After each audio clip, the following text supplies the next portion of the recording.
दोस्तों नमस्कार, आपका स्वागत है एके जनता तक न्यूज चैनल पर। आज है 21 मई 2024 और दिन है मंगलवार। वीडियो शुरू करने से पहले आपसे निवेदन है कि आप वीडियो को लाइक कर दे। तो चलिए देखते हैं आज की बड़ी खबरें। अर्थव्यवस्था को गति देगी सरकार, 24 घंटे खुलेंगे माल, रेस्टोरेंट उद्योग व प्रमुख बाजार। मध्य प्रदेश में अर्थव्यवस्था को गति देने के लिए सरकार 24 घंटे उद्योग, माल, रेस्टोरेंट और प्रमुख बाजारों को खोलने का निर्णय करने जा रही है। इसके लिए श्रम विभाग ने दुकान स्थापना नियम में संशोधन का प्रस्ताव तैयार किया है, जिसे लोकसभा चुनाव की आचार संहिता समाप्त होने के बाद अंतिम निर्णय के लिए कैबिनेट में प्रस्तुत किया जाएगा। 8 राज्यों में कुल 57.49% मतदान। पश्चिम बंगाल में बम्पर वोटिंग, महाराष्ट्र ने किया निराश। लोकसभा चुनाव 2024 के 5वें चरण में आज 8 राज्यों और केंद्र शासित प्रदेशों की 49 सीटों पर वोटिंग हो रही है। इन राज्यों में शामिल हैं बिहार, झारखंड, महाराष्ट्र, ओडिशा, उत्तर प्रदेश और पश्चिम बंगाल के साथ साथ 2 केंद्र शासित प्रदेश जम्मू कश्मीर और लद्दाख शामिल हैं। इन 8 राज्यों में कुल 57.49% मतदान। पश्चिम बंगाल में बम्पर वोटिंग, महाराष्ट्र ने किया निराश। 15 दिन में बजट की रूपरेखा तैयार करेगी सरकार, मंगलवार से होंगी बैठकें।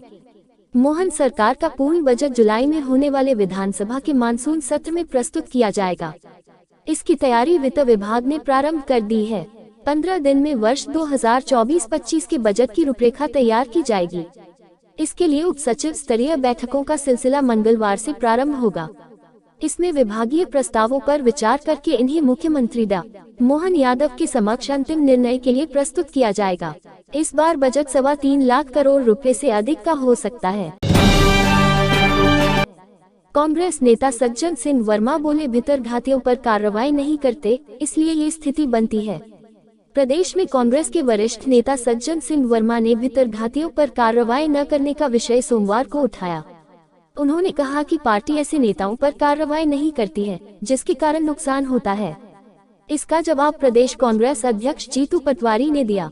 उन्होंने कहा कि जिन्होंने भी भितरघात किया था, उन्हें अनुशासन समिति की अनुशंसा पर पार्टी से बाहर भी निकाला है। मध्य प्रदेश में कांग्रेस के प्रत्याशी बोले, प्रशासन ने भाजपा के एजेंट की तरह काम किया।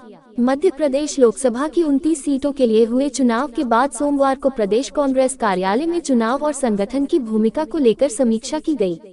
इसमें लोकसभा सीटों के प्रत्याशियों ने आरोप लगाया कि पूरे चुनाव में प्रशासन ने भारतीय जनता पार्टी के एजेंट की तरह काम किया है।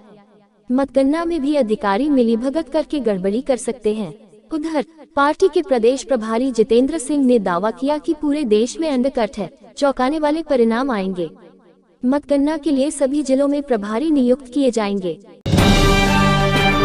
इंदौर में 169 टेबलों पर कुल 146 राउंड में होगी मतगणना, नेहरू स्टेडियम में होगी काउंटिंग। इंदौर में 4 जून को होने वाली मतगणना की तैयारियां प्रारंभ हो गई है। मतों की गणना नेहरू स्टेडियम में की जाएगी। संयुक्त मुख्य निर्वाचन पदाधिकारी विवेक श्रोत्रिय ने नेहरू स्टेडियम में की जा रही तैयारियों का मौके पर निरीक्षण किया। उन्होंने मतगणना के संबंध में की जा रही तैयारियों जानकारी ली। इंदौर जिले में 169 टेबलों पर कुल 146 राउंड में मतों की गणना होगी। 4 जून को मतगणना में सबसे ज्यादा राउंड झाबुआ विधानसभा के होंगे।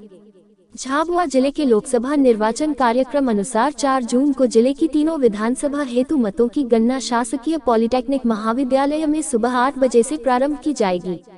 इसी क्रम में कलेक्टर एवं जिला निर्वाचन अधिकारी नेहा मीना द्वारा कलेक्टरेट सभाकक्ष में अधिकारियों की बैठक ली गई।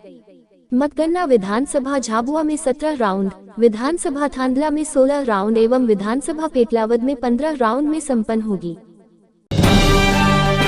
खंडवा लोकसभा की 4 जिलों में होगी मतगणना, तैयारियां शुरू। खंडवा संसदीय क्षेत्र के चुनाव परिणाम 8 विधानसभाओं की मतगणना से स्पष्ट होंगे। खंडवा जिला मुख्यालय पर 3 विधानसभा तथा 3 अन्य जिलों में 5 विधानसभाओं के मतों की गिनती होगी। खंडवा जिला मुख्यालय पर खंडवा, पंधाना और मानधाता विधानसभा तथा बुरहानपुर जिला मुख्यालय पर बुरहानपुर और नेपानगर, खरगोन में बड़वा और भीकिनगांव तथा देवास जिला मुख्यालय पर बागली विधानसभा के मतों की गिनती होगी। मतगणना को लेकर प्रशासन द्वारा तैयारियां निर्वाचन आयोग के निर्देशानुसार की जा रही है। छिंदवाड़ा में स्ट्रॉन्ग रूम पहुंचे सांसद नकुल नाथ, ईवीएम की सुरक्षा पर उठाए सवाल। छिंदवाड़ा सांसद व कांग्रेस के लोकसभा प्रत्याशी नकुल नाथ सोमवार को स्ट्रॉन्ग रूम पहुंचे और वहां सुरक्षा व्यवस्था का जायजा लिया। इस दौरान सांसद नकुल नाथ ने ईवीएम की सुरक्षा पर सवाल उठाते हुए कहा कि बीते दिनों सीसीटीवी कैमरे बंद हो गए थे, जिसके बाद रिकॉर्डिंग की मांग कलेक्टर से की गई थी, लेकिन कलेक्टर शैलेंद्र सिंह ने रिकॉर्डिंग उपलब्ध नहीं कराए। अब इस बात की शिकायत भोपाल जाकर निर्वाचन आयोग में की जाएगी। ओंकारेश्वर की वीआईपी दर्शन व्यवस्था में जल्द होगा बदलाव, 6 मंजिला रैंप से बनेगा नया मार्ग। ओंकारेश्वर मंदिर ट्रस्ट की ओर से वीआईपी दर्शन व्यवस्था को सुविधाजनक बनाने के लिए पृथक मार्ग का निर्माण किया जा रहा है। भीड़ की वजह से वीआईपी दर्शनार्थियों को शुल्क देने के बाद भी भगवान ओंकारेश्वर ज्योतिर्लिंग के दर्शन करने के लिए दिक्कत और आम श्रद्धालुओं के विरोध का सामना करना पड़ता है।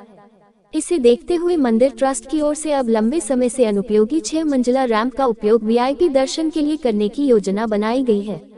वीआईपी दर्शनार्थियों को रैंप से ओंकारेश्वर में स्थित महाकालेश्वर मंदिर होते हुए सुखदेव मुनि गेट से लाने की व्यवस्था की जा रही है। इसके लिए रैंप तक विशेष मार्ग का निर्माण किया जा रहा है। इस पर करीब 28 लाख रुपए खर्च होंगे। मध्य प्रदेश में विशेषज्ञों की समिति सुधारेगी वनौषधियों की गुणवत्ता। मध्य प्रदेश के आयुष विभाग सहित अन्य राज्यों को विंध्य हर्बल की वनौषधियों की आपूर्ति करने वाला लघु वनोपज संघ अब वनौषधियों की गुणवत्ता सुधारने पर काम करेगा। इसके लिए समिति गठित की जाएगी, जिसमें microbiologist, chemist, botanist, quality controller एवं मैन्युफैक्चरिंग केमिस्ट रहेंगे। भोजशाला में एएसआई सर्वे के 2 महीने पूरे, अब तक मिल चुके 1400 छोटे बड़े अवशेष। धार के भोजशाला में 60वें दिन सोमवार को भारतीय पुरातत्व सर्वेक्षण की टीम ने गर्भगृह में मिट्टी हटाने का काम किया। टीम ने बाहरी परिसर में भी सर्वे किया, जबकि उत्तर व दक्षिण दिशा में खोदाई जारी रही। गर्भगृह में खोदाई के दौरान जो दीवारनुमा आकृति मिली थी, उसके पास 17 फीट तक खोदाई हो चुकी है। अब तक मिल चुके 1400 छोटे बड़े अवशेष। फसल क्षति के मुआवजा वितरण में गड़बड़ी के मामले में 16 पटवारियों की सेवाएं समाप्त। देवास जिले के कन्नौद, खातेगांव और सोनकच्छ क्षेत्रों में फसल क्षति मुआवजा वितरण में हुई वित्तीय अनियमितता के मामले में जिले के तीनों क्षेत्रों के 16 पटवारियों की सेवाएं समाप्त कर दी गई हैं। चंबल कितनी स्वच्छ, ये पता लगाने के लिए पहली बार 495 किलोमीटर लंबाई में होगी पानी की जांच। शासन प्रशासन से लेकर आमजन में मान्यता है कि चंबल नदी मध्य प्रदेश ही नहीं बल्कि उत्तर भारत की सबसे स्वच्छ नदियों में शुमार है। लेकिन चंबल का पानी कितना स्वच्छ है, ये इंसानों के पीने लायक है भी या नहीं? चंबल के पानी में क्या खूबियां और क्या कमियां हैं, ये तकनीकी तौर पर किसी को नहीं पता। ये पता लगाने के लिए पहली बार चंबल के पानी की जांच होगी। राष्ट्रीय चंबल घड़ियाल सेंचुरी और भारतीय वन्यजीव संस्थान अगले महीने से यह जांच शुरू करने वाले हैं। इसके लिए अत्याधुनिक यंत्र व मशीनें लाई जा रही हैं। यूजीपीजी में पहले चरण में 1.5 लाख पंजीयन, मंगलवार को सत्यापन का अंतिम दिन। स्नातकोत्तर पाठ्यक्रम में प्रवेश को लेकर ऑनलाइन काउंसलिंग का पहला चरण चल रहा है। सोमवार को आवेदन करने का समय समाप्त हो चुका है। पहले चरण में 1.5 लाख से अधिक विद्यार्थियों पंजीयन करवाया है। अब मंगलवार को दस्तावेजों के सत्यापन करने का अंतिम दिन है। प्राप्त आवेदनों के आधार पर छात्र छात्राओं की मेरिट बनाई जाएगी, फिर उच्च शिक्षा विभाग इन्हें सीट आवंटित करेगा। ये सूची 25 मई को जारी होगी। सीबीआई ने 169 नर्सिंग कॉलेजों को दी क्लीन चिट। रिश्वत कांड के बाद पूरी जांच सवालों के घेरे में। मध्य प्रदेश में एक नर्सिंग कॉलेज की जांच में उपयुक्त रिपोर्ट देने के लिए सीबीआई निरीक्षक राहुल राज द्वारा 10 लाख रुपए रिश्वत लेने और उसकी गिरफ्तारी के बाद अब तक की गई सभी कॉलेजों की जांच सवालों के घेरे में आ गई है। उच्च न्यायालय ने 364 कॉलेजों की जांच सीबीआई को सौंपी थी, जिसमें अब तक 318 कॉलेजों की जांच सीबीआई ने पूरी कर हाईकोर्ट में रिपोर्ट प्रस्तुत कर दी है। बड़ी बात यह है कि इनमें 169 कॉलेजों को सीबीआई ने क्लीन चिट दे दी है।